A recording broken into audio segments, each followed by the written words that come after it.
Ինչը կարող է մեզ վախեցնել ավելիով։ Ինչ կա, որ մարդուն կարող է վախեցնել։ Երկու բան անշուշտ կա։ Միշտ ասել եմ, մեկը պատիվն է և մեկը անունը, դրանցից զրկվելը։ Անպատիվ և անանուն մարդը բովանդակազուրկ է։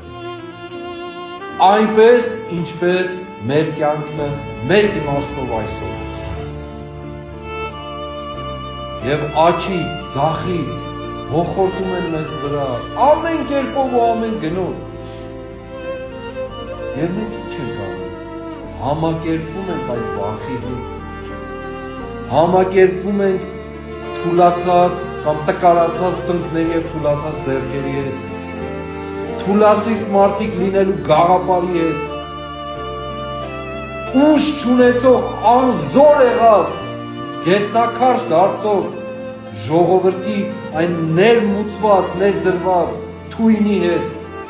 մի արդով հարցնում եմ, դուք այդպիսին եք դուք, ժողովուրդ այդպիսին եք, ես չեմ հավատում, որ այդպիսին եք,